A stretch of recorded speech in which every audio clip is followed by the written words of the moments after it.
Hi, my name is Lindsay Clyde, and this is Learn, Live, Love Yourself, a podcast where self-discovery leads to self-lovery.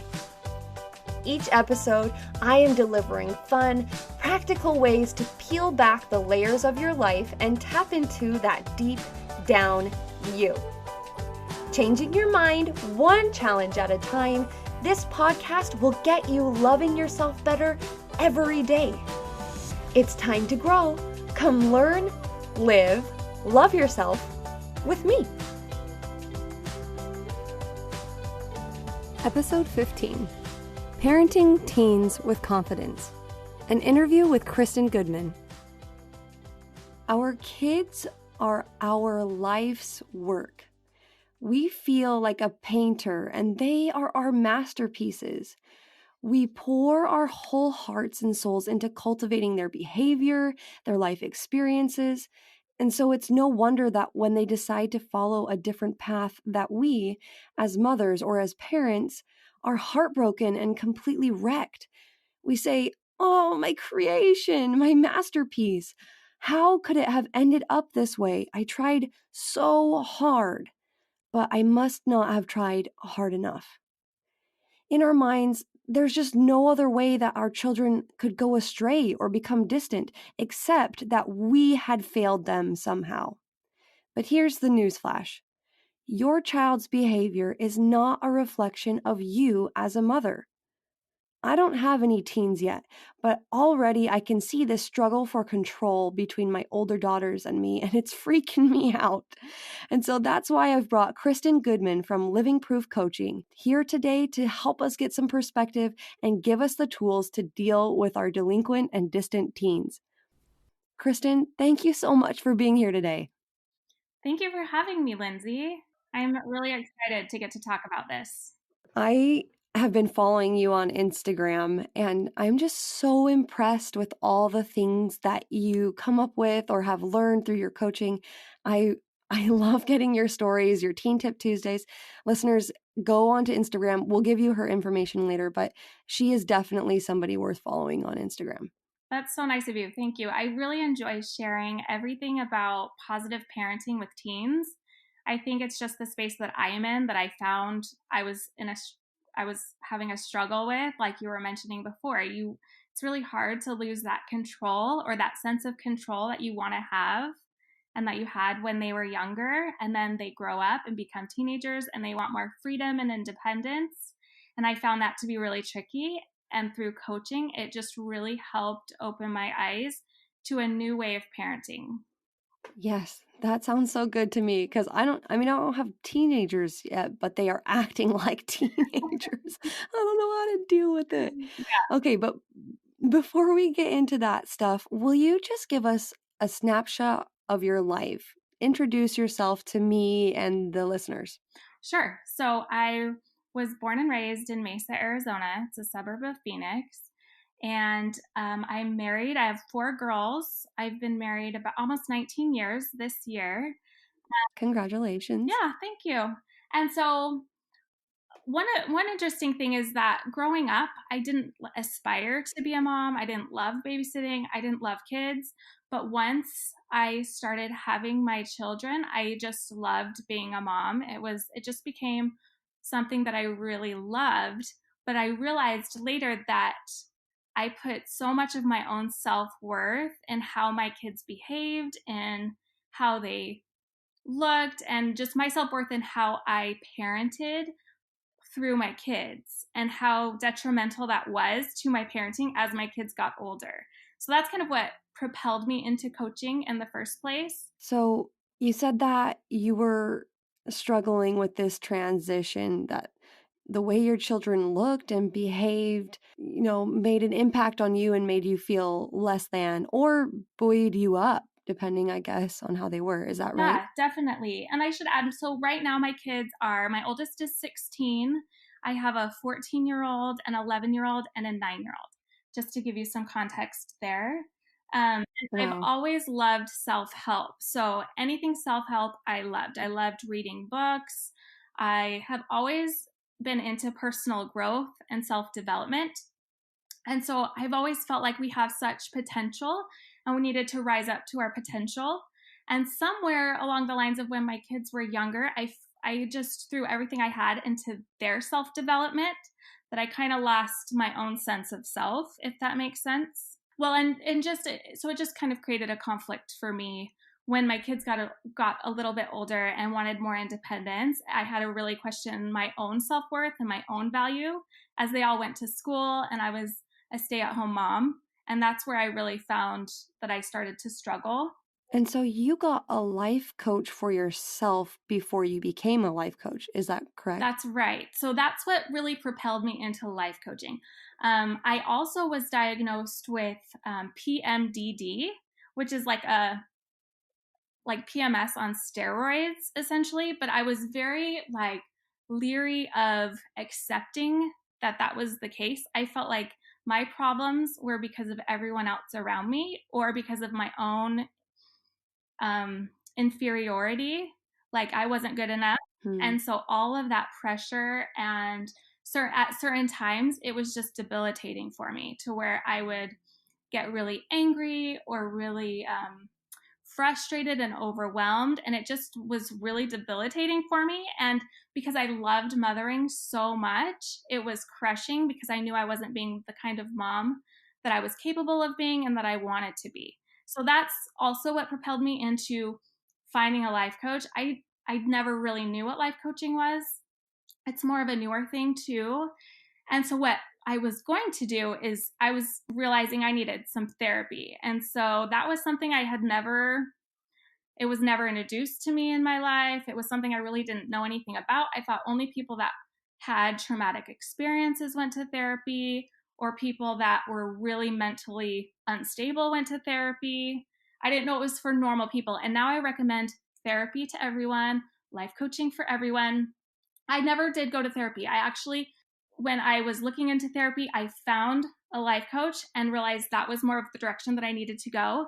And it was life-changing for me. And that's when I decided to get my own certification. And so I went to the life coach school and got my own certification to be a life coach. That's amazing. I have never even heard of, what is it? PMDD. I had never heard of it either. And why do people not they talk about don't. And this? so I thought when I was going over my notes for what to share here, I thought, you know what, I'm going to just say that because it was something that I never got a piece of paper saying after I had a baby, hey, look for these symptoms. It took me a long time to realize, okay, this is something that is beyond my control and I need to get help for it. It's not anything that I'm doing wrong, or it's not just me. I thought the problem was just me, but it was actually something I couldn't control. And once I realized that, it was so funny because I realized I can sense it's coming. I'm feeling very overwhelmed, very stressed out. It's totally hormonal. And I just would tell my family, hey, I'm going to go into my room, you guys. I'm just going to lay down. And I totally disconnected in a good way from my family instead of pushing through, I got to keep doing all of this, dinner, rides, all of my day-to-day things that I was really good at doing every other day, except for certain times during the month that it was just really difficult. And I never really understood why it was really difficult at some times and not other times until I realized it was this PMDD. Wow. That is such a testament to being able to deal with hormonal imbalances or anxiety or depression. If you just accept it and acknowledge it, just kind of like what you say about accepting and acknowledging thoughts that we're having, you're more able to get past them or do things that actually help instead of trying grind through, live up to expectations that are not reasonable. I think that's amazing. Right. It was when I stopped resisting all of the emotions and I just accepted it and then decided, what do I want to do from there? And luckily I was able to do this. Some people aren't, but I was able to just tell my kids, hey, I'm going to be in my room if you need me. And I just could take a time out for myself instead of being more overwhelmed and then more frustrated that I couldn't handle the situation, if that makes sense. Right. Yeah, exact. Totally. That's amazing. Okay, so after you got a life coach and then became a life coach, what kind of impact has being a life coach had on your relationship with your husband and your girls? It has literally changed everything. And it's one of those things that you just don't know, like, did I change because I've learned all of these tools, or has everyone else in my family changed so that I'm more present, I'm happier, I'm more patient and loving, I'm not as overwhelmed and frustrated. So it's hard to know. Like, it's like everyone else has changed or I have changed. And because of life coaching, I know that it's because I have changed, but it honestly feels like everyone else has changed also, which is why I love this work, because one of the things that I teach is you can be happy and you can feel like a good mom no matter how anyone else in your family is behaving. And so if my worth is dependent on if my teenager is making good choices, I'm going to show up as a mom in a very different way than if I am only here to love and support my teenager through anything. I show up as I'm very curious, I'm very loving, I'm very accepting, and my teenager is more responsive to me when I'm like that than when I feel like everything has gone wrong, something is wrong with them, they shut down, and they continue on that path of making wrong choices. How do we get past that need to fix? So I can see this playing out in a couple different scenarios from my own life or the life of my relatives and friends. It seems like as parents, we have the best intentions to, oh, I see something going wrong and I need to fix it. But how do we get over that need to fix and start out just by being curious and keeping that discussion open? Right. It does take practice. I realized for me, one of the things that was holding me back was this feeling that I was responsible for and I could control everything that happened in my kid's life. Why do you think we feel that way? It sounds crazy when you Right. say it like that, but I think that in my And mind. I I think it really sounds do. really lovely. Like, as a mom, we are responsible for our kids and we want them to be happy. We want everything that we didn't get, or we have all this knowledge that they don't have. And for me, I just wanted to give all of my wisdom to my kids. Like, hey, I've been there. I know what this feels like. So take my advice and don't do that, or do this instead. And that would be more fixing. So you want to fix it, but our kids don't learn that way. And I found when I was fixing things, they would shut off and they would shut down and they wouldn't communicate with me. That's so, it's annoying. Like, that sounds great, but man, why can't we just, because you get to this point in adulthood where you think, okay, now I have all this wisdom, at least my suffering will be able to benefit my children.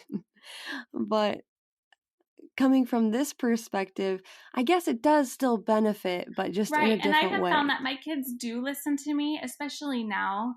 They do listen to me and they are more receptive. They do care what I think. But it did take that time of practicing listening first to kind of build that trust with them. Because for a long time, I would just go right to the fixing statements, right to the judgment statements. Like, whatever your child might say to you, you have a judgment of whether that's good or bad, right or wrong, and you give them your opinion. And one of the things that I had read was that by the time your kids are teenagers, they know your opinion, right? You've taught them this many years, Wow. they know your opinion. So you don't need to give them your opinion, you just need to listen. And once I realized that and I started listening, and I would just pause and just give them make little noises that showed that I was listening, like, oh, okay, yeah, that sounds interesting. They talked more. And ultimately, that's what you want. So it's not so annoying once your child is talking to you more. What is annoying is when they stop talking to you at all and you're like, wait, I want to keep talking about this. And when they're teenagers, they'll just go into Right. their room and shut the door and it's over. Oh, you're right. Oh. Right now I can be like, "Get back here Right, right right, right, now." That's not gonna right. last. And it creates the struggle, the battle, the power struggle of the back and forth. And then I would get irritated and my voice would rise, and I would try so hard to convince them that I was right or that they should listen to me. And I was totally out of love all the time. But I just felt that disconnect. And that was really difficult for me to feel. And so, yeah, once I started listening and just being more open minded to this is what they're going through right now, I am just here to love and support them, not give them my opinion. They know my opinion. It just created a deeper connection. And that feels so good. Okay, so your daughter is 16, your Right. oldest is 16 right now. How from the time you started being a life coach or being coached to now, like, how long did it take you to develop that listening and relationship? And I'll add too, we still have conflicts. I still do things wrong. Um, everything isn't just this beautiful, amazing thing because I'm a life coach. A lot of times in the beginning, they were like, "Mom, don't coach me." They could tell I was Mm, trying to coach them, but over time, I would say maybe a year. Maybe that sounds like a really long time, but it was just slowly and it was gradual. And I feel like we're still in that place. We're still growing and learning together.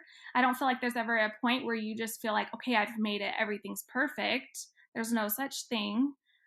So we definitely still have conflicts and we still have our own opinions, and sometimes we don't agree. But I know for myself that everything is going to be okay. I don't worry nearly as much as I did before. And I just know that I'm here to love and trust my kids and support them through whatever it is that they might go through. And so I have been able to let go of a lot of that need to control them. before we move on, can you give us a couple, just like three tips of how to listen to your teenagers better?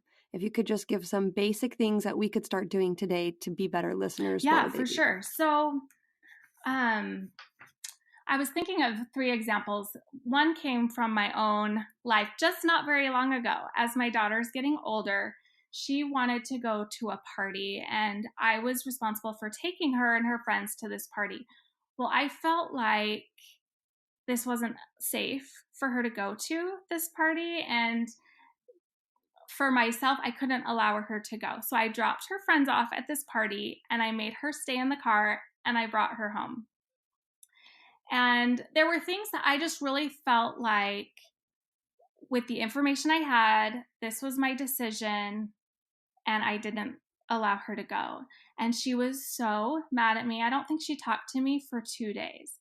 And one of the things that coaching has helped me realize is that it's okay, that she can feel her feelings and she can be mad.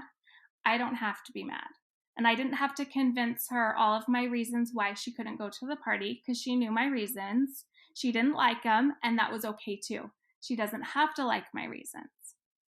And so that's really helpful, is when you need to say no, or when you want to create a boundary or a rule, your teenager or your child isn't going to like it, and that's okay. And I didn't like that my daughter wasn't talking to me. And so part of me wanted to tell her she was rude and ungrateful and that I do all of this stuff for her, driving her around and kind of guilt trip her into talking to me or playing the martyr or the victim role. But I refrained. So refrain from playing the victim or the martyr and guilt tripping your kids. Allow them to have their feelings, even if they don't like it. And that's helpful for me. So eventually, like, she processed her emotions and everything was fine. She understood my reasons, even though she didn't like them. And we were able to have a conversation about it after. So a couple of days later, we talked about it and we worked it out, and it was okay. So that would be the key number one, is to allow your child or your teenager to have their emotions and know it's okay. Don't take it personally if they say something to you that you feel like is disrespectful or rude. I mean, you can create a boundary there for sure, so that they're not saying things that you don't appreciate, or you think, like bad language or whatever. But a lot of it is just normal teenage behavior. And you just want to keep that connection. I know when I'm frustrated, I say things I don't mean. And so I give them that same level of grace that I give myself too. That's beautiful. I feel like that's amazing the way that you were able to refrain, because we're so volatile sometimes. I mean, not explosive, but reactionary. And teaching ourselves to take a second and not react, I think that takes a lot of guts and a lot of Well, patience. right. And So it that's does take more amazing. confidence, because if I'm not going to take it personally, if my kids say something to me that quote unquote hurts my feelings, a confident person knows that they're just having a bad day, and those things that they're saying aren't true. And I can go back when things have settled down and say, hey, that was not very nice, or you said that and that was pretty rude. So can you try not to say that? Or if you're going to say that, you're going to have this consequence. You can definitely deal with those situations, but in the moment, nothing really gets accomplished if there's fighting back and forth. And so to come from a place of confidence is just kind of to allow them to have their feelings, and not take it personally, to know that I'm still good and valuable, and that I can stand my ground, and it's okay. You know what that reminds me of? Did you ever say on the playground, I'm rubber, you're glue. Whatever you say bounces off me and sticks to you. Did you ever say anything like that on the playground, or was that just me? I've heard that for sure. Okay. How do I toughen my skin so that the things my children say to me don't stick to me, they can bounce off of me? Because my second is, I don't know how to describe her. She started calling me the baddest mommy ever. All the time. Anytime I do something that she's not happy with, she calls me the baddest mommy ever. And now I'm at a point where I'm just like, okay, she just says that for whatever reason. But the first time she said it, it really affected me, because I'm thinking these things like, you are ungrateful. I've done so much for you. We literally just had a popsicle and you want another one. So now I'm the baddest mommy ever. How can I toughen up and thicken my skin so that these things don't hurt me? How I respond to that would be like, you are right. I am the baddest mommy, because, whatever, you're not giving her that popsicle and you're agreeing with her. And that kind of diffuses the situation, because you're not taking it on.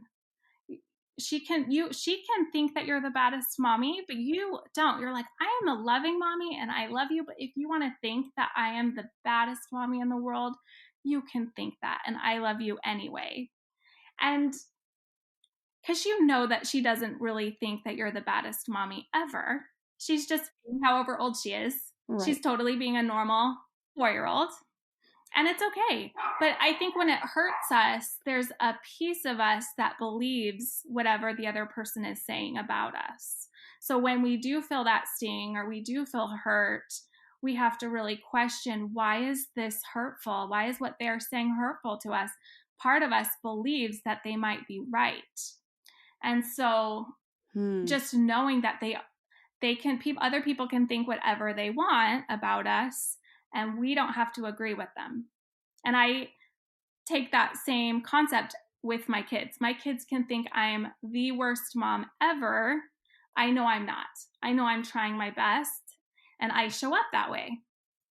Instead, before, if my kids were to say I was the worst mom ever, everyone else's parents get to do XYZ.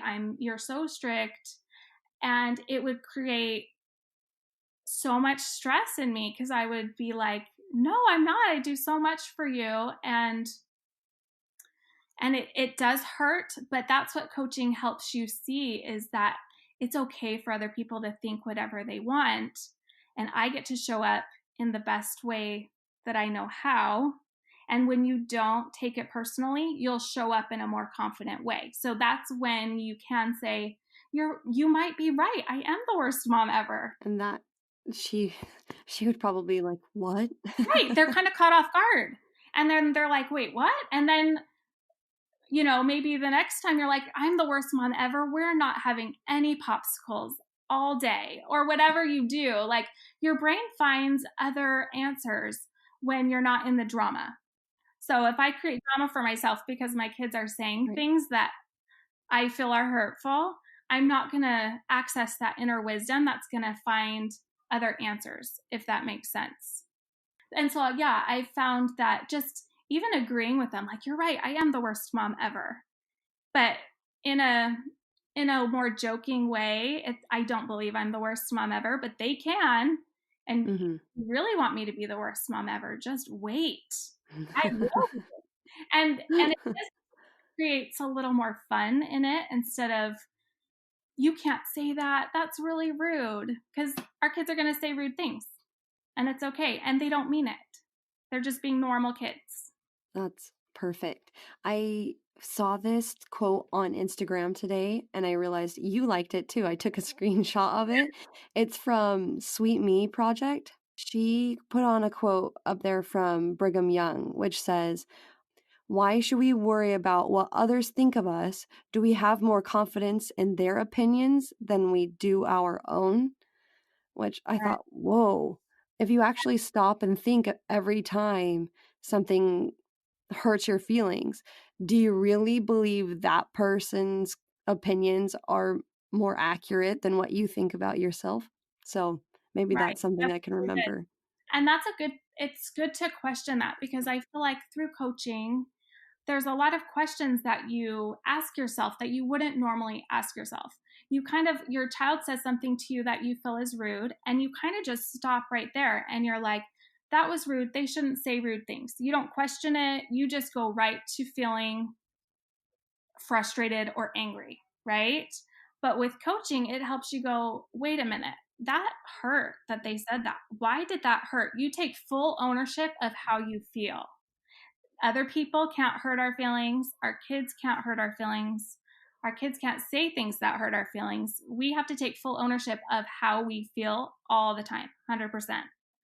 And so then you have to question, like, why was this hurtful? Do I really believe, do I need my kids to validate me? Do I need my kids to love me and to always say nice things to me? And if I do, why is that? Because I could give myself the validation and know I am doing the best that I can, and my kids could totally disagree, and that's okay. And that's an interesting point that you bring up, because so much of motherhood is completely thankless and you never get validation from anyone else, really, except for when your kids are grateful or that they smile at you because you did something nice for them. So, do you ever say things to yourself in your head about, or just say validating things to yourself to try and bolster your opinion and your self worth? Because we don't really get these things from other people. For sure, for sure. And when you realize you don't need to get any of that from other people, you can give it to yourself. It just is so liberating and so freeing, because you have all your power back. You're not giving your power away to your husband or to your kids or to your in laws or to your parents. It's all within you. And how you show up is so different than when you need validating for everyone. Like, I can love me and I can love everyone else around me so much more. And so some of the things that I say to myself, especially in the beginning when you're just starting this process and you don't have it practiced, is just notice the things that you are doing every day and thanking yourself for them. Like, I am amazing that I made my children breakfast today. Like, all of these things that we do every day that we don't give ourselves credit for. It's so much easier to see the things that we're not doing or the things that we wish we were better at. And so we compare to other people and we just spin out in this cycle. And so when you can just realize consciously the things that you are doing every single day and thanking yourself for doing them and really feeling like I am an amazing mom. I got out of bed today and I made my children toast, or anything, any simple thing, you can thank yourself for it. And you've learned all this from being a life coach. Correct. Yeah, and it's the same principle. I listened to that podcast of yours and I loved it. And it's that same principle of appreciating and having compassion for yourself no matter where you are at. Just like you can't hate yourself thinner, you got to be grateful for your body exactly where it is. And you have to do that same thing with motherhood.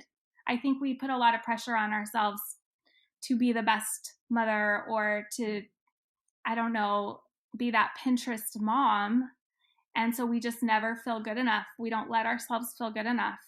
But no matter where you are at in motherhood, if you just allow yourself to know that you are the best mom to your kids, you are the exact mom that they need right where you are at, it changes everything. So, what would you say to mothers or parents who didn't have a good relationship with their parents as teenagers and feel like they don't have good role models in their life? What would you say to them? I would first ask, why do you think you needed a good role model? And with coaching, you learn that you're always creating a story for yourself, and that includes the story of your past. And so if you have this story that you didn't have good role models growing up, and now that's impacting you as a parent now, you're always going to be in a place of lacking, and you're never going to feel good enough. But when you realize you could tell this story differently and you could say, hey, when I was a child, I didn't have good role models. But now that I am a parent, I'm going to figure this out and I'm going to be the best mom that I can be. And your brain will look for what it decides to see. And that's what you will find. You will find all of the reasons why you are an amazing parent. So, in that same vein, we could also tell this story of how we didn't have good role models as children, and it's okay.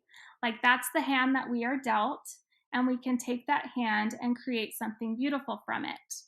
So, what did we learn from our parents? Maybe we learned what not to do. Maybe we learned ways that we don't want to be as parents, and that will help us to be even better for our own children.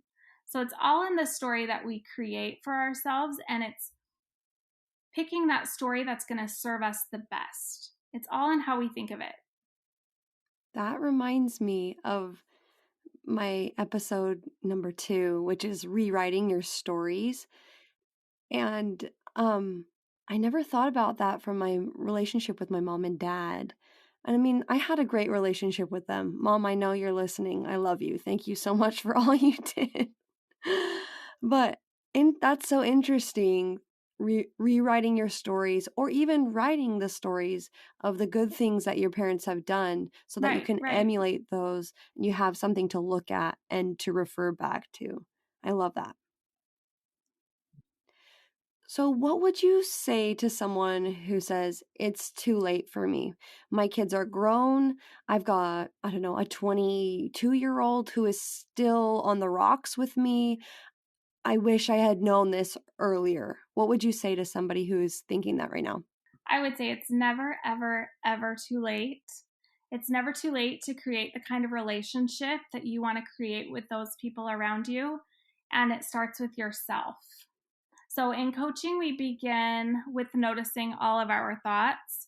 And so that's right at the beginning. And it's never too late because this life is so long. I coached a mom who had 2 kids and they were 18 and like 22, similar to what you described. And they had left the church.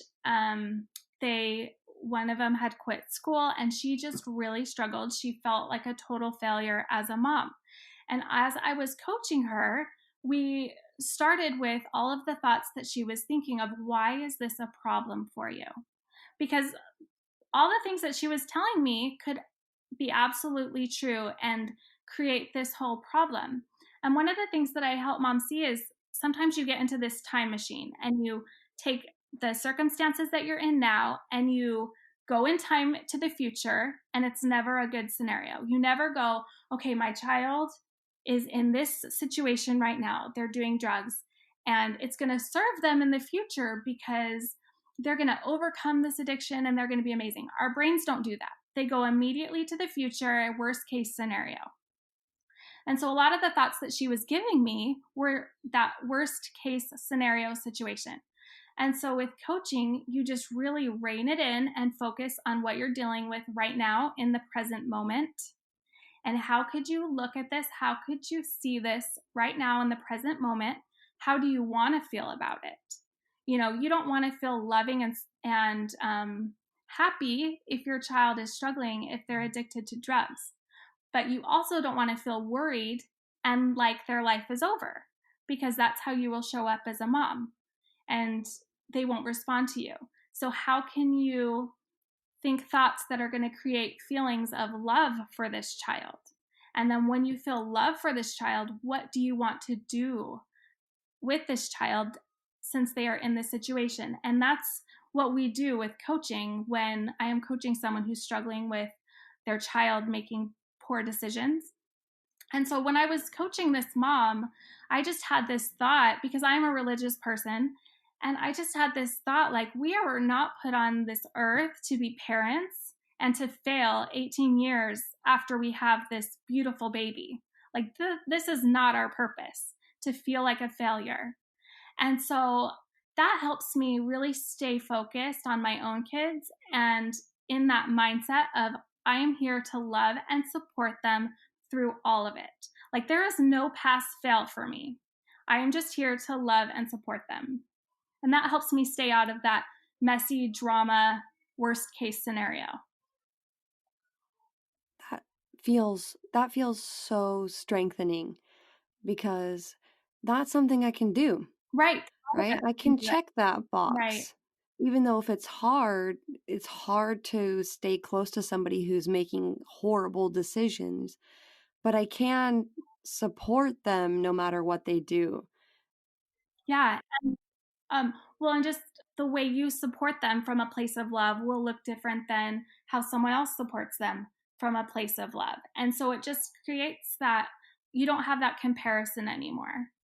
There's no right way. We all have our own inner wisdom that will find that right way for us and for our child. And that helps me to stay in that place of peace and out of that comparison, like, you know, that we can all experience no matter how old our kids are. We have that comparison of, well, their kids are better than my kids, or my kids are better than their kids, and I'm a better mom, or they're a better mom.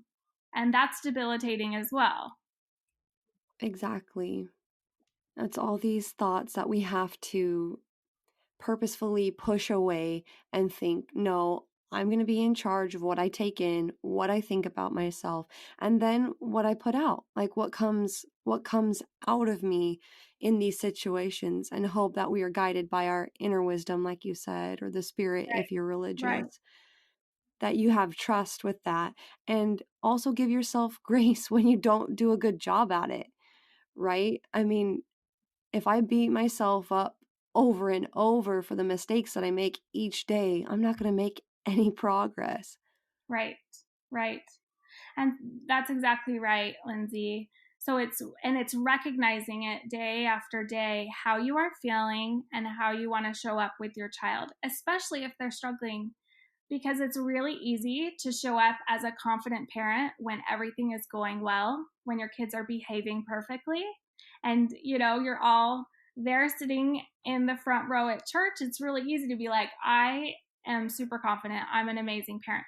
But what I feel like is really amazing is if your kids are struggling and you can still feel like you are an amazing mom and show up that way to kids who are not perfect. None of us are perfect anyway. This is just my little analogy of the situation. None of us are perfect, but I feel like it is so incredible to be confident as a parent to kids who are struggling. I feel like that is the secret to life right there.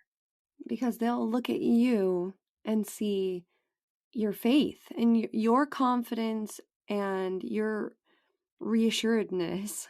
Is that a word? Yeah. That will give them strength more than us trying to go in and fix their problems or turn away because we are disappointed. Just watching you stand tall, stand strong, and walk through this and forward, I can't imagine any better way to show your child that you trust them and that you're excited to be on this journey through life with them. Right. No matter what. And even if, it's a roller coaster and they're up and down, we're there for them. They will have a place to come back and they will know that we are here for them. I read a quote earlier it said, the more you chase, the more they will run.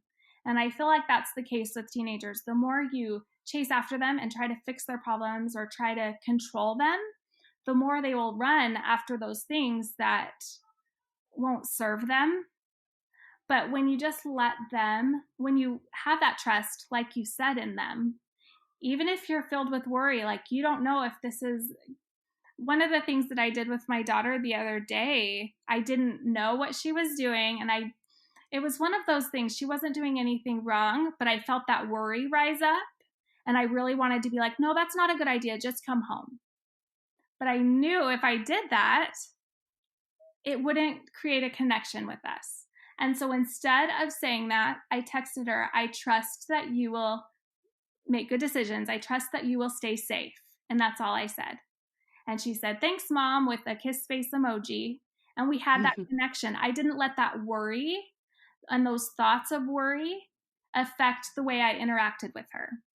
Because that's the other thing is it's not the situations that are making us feel worried. It's the thoughts we have about the situations. And so if we get to choose our thoughts, we can choose the thoughts that serve us and kind of stay out of the drama. And the drama is what's going to suck us down. It's going to Exactly. pull us down and Exactly. keep us from thinking straight. For me, when I didn't let her go to that party, going back to my earlier story, it was a decision I made and I was very clear on that decision. In this situation, when I felt that same worry, I realized it was a little irrational. And so I was able to check myself and go, this is irrational. I'm just going to text her. I trust her. And that's what I did. And so there will be times where you will know, okay, this isn't irrational. This is dangerous. I need to stand my ground. And then there will be other times where you're like, you know what? I need to step back and I need to just trust them. And even if they make mistakes, it's okay. It's not my fault. I will just be there to love and support them through it. But it really just helps strengthen that relationship and that trust. What advice would you give to somebody who feels like they're doing these things that they have been trying to trust and to ask open-ended questions and be there for their child, but they're not feeling any connection with them, that their teen or their child is still resisting and that all their attempts are coming to nothing? What advice would you have for that parent? Okay, so connection comes from the things that we are thinking. And so it's really important to, when you are trying to connect with your teen and they're not talking to you and you do feel like you're doing all of the right things, then you are doing enough. And you need to practice intentionally thinking that you are connecting with them. They don't need to connect with you, but you are connecting with them. And then you're keeping your power. You are focusing on the things that you can control because you can't control what your teenager is doing. Because it's just as true to think that your teenager is taking in everything that you're saying. They're just not responding to you. And so if you need them to respond to you to feel like you've connected with them, then, like you said, you might not feel like you have that connection. And that's just a thought that you're having. It's not true because you are connecting with them. You are connecting with them by asking them questions. They just aren't responding to you, and that's okay. So you can mark your success by your trying, not their reaction. Does that make Right. sense? Right. And then you keep doing that over and over and over again. Because what's the alternative? You feel like you don't have this connection, and then you're going to be graspy and you're going to start chasing them. Like that quote is, you're going to start needing them to connect with you. And it's not going to be authentic. And they're going to feel that. And it's going to create even more disconnection. And so when you can just settle in on doing the things that you can control, and allowing your teen to feel and behave however they need to feel and behave, you will find that you will feel more connected to them. I can't wait to try this out. Yeah. I'm needing this stuff. My oldest is going to be 6 soon, and I still need this stuff. It's so relevant. Right. I do wish I had all of this when my kids were younger too, because I do remember having all of those same thoughts, like I need them to connect with me. I need them to say the right things and to make me feel good. And I don't want to hurt their feelings and I don't want to yell at them. Or when you realize it's all on you and focus on what you're thinking, it just changes so much. Like you can have an amazing relationship with your kids and they can think and feel and do whatever they want. Your relationship comes from the thoughts that you have about them and the thoughts that you have about you. Can I ask you for one more real life example? I love the things that you've done so far about not letting your daughter go to the party because, I've been there Right? as on the receiving end, and to letting your daughter go and trusting, and I've been on the receiving end of that as a teen as well. Do you have one more commonplace example of these interactions? Maybe with something that deals with school or grades or responsibilities around the house. Just another example to help us see these basic ways that we can interact with our teens. Sure. So I feel like another way that comes up for me, I have 4 girls, is situations with friends. And with my kids, they might have a friend that I feel like isn't a good influence on them, or they might have friends who aren't nice to them, and then my kids feel left out. And as a mom, this kind of pulls at my heartstrings when I feel like my child's being left out or having struggles making friends. And so this is in a situation like that, I also, again, have to take a step back and do my own self coaching within so that I don't show up for my child worried. Like they can be worried and they can be sad, and I don't have to be, but I can still love them. So I had another daughter who was feeling really sad about a situation with her friends, and I could empathize with her and kind of validate her feelings and be like, yeah, that would be really hard. I am really sorry that that happened to you. I didn't offer her any advice. Unless she asked, she didn't ask. But in this moment, I just sat with her in her feelings, even though I wanted to tell her everything else that I would have wanted to do. Like, let's find another friend, or let me take you and your friend somewhere else and we can go have a fun time, and kind of talk her out of her feelings. Or you say, don't feel sad, you're amazing. I'm really good at doing that. Like, you don't need to be sad, you're amazing. I think you're amazing. And I want to talk my kids into feeling better. But instead of doing that, I just sit with them when they're having a hard time and I just allow them to feel sad. And I tell them I would be sad too if that happened to me. And I have found that doing that helps them open up. And then they're okay knowing nothing has gone wrong. It's okay to be sad. We all get sad sometimes, and it's okay. And then that same trust that it will all be okay. Like, you're having this struggle now, but I know that things will work out. It's okay if you don't think that they will right now, but I trust that they will. You can be worried and upset, but I'm not. I have full trust and full faith that everything will work out, and I am here for you if you need me. That is so beautiful. I'm just like, yes, it feels like one of those feel good movies, where the mom is just perfect. And we're not talking about perfect here. Like you said Right. before, nobody's perfect. But I think what I'm getting from you in this interview is be quiet.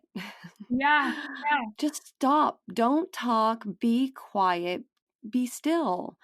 And through that, you'll be able to process your emotions, their emotions, and better know how to respond at what time, when the right time is. Right, because our emotions are all okay. It's okay to have emotions. We all have emotions. It's okay to feel emotions. And I don't know about you, but I think growing up, we weren't really taught this. I don't think it was anyone's fault. It's just we weren't taught how to feel emotions, and we thought negative emotions were bad and we needed to go feel better. Yes. But when we can help our kids know that it's okay to feel however you're feeling, emotions can't hurt us.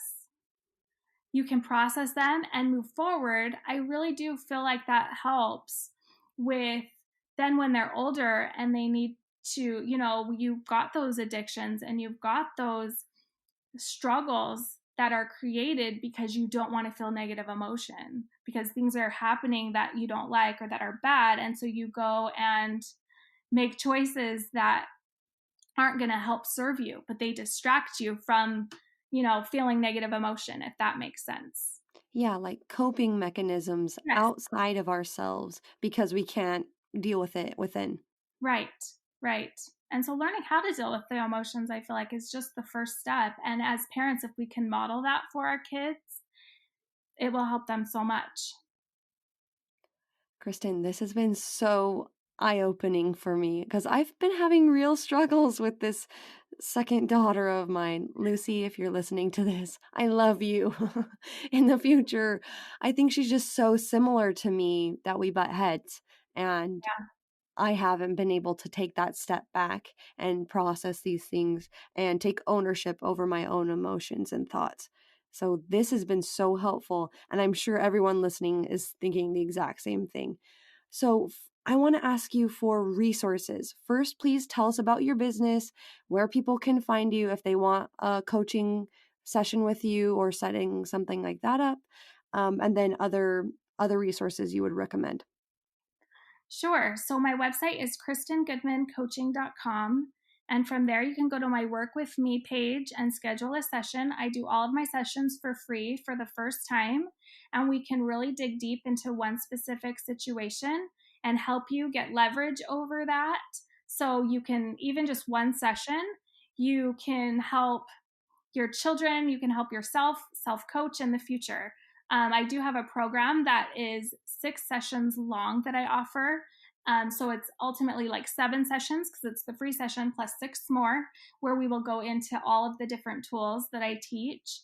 And it, like I said, it was life changing for me. I know that it has helped so many of my clients as they build their relationships and trust with their own kids. Um, I'm on Instagram at Kristen Living Proof on Instagram. You can book my session through my link on my bio that way.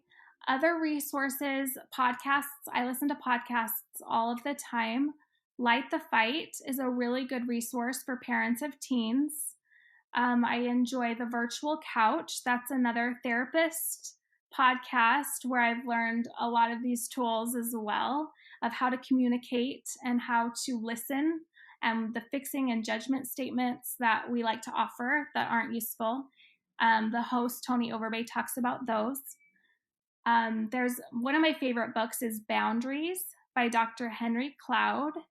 And he has a lot of YouTube videos. So if you Google Dr. Henry Cloud Boundaries, you won't go wrong listening to any of his YouTube videos. He's a Christian therapist. So good.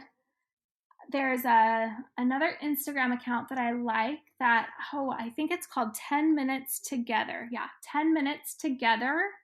And she talks about connecting with your child 10 minutes a day. And that's it, 10 minutes a day. And that intentional connection with your kids will help you so much. I really enjoy following her.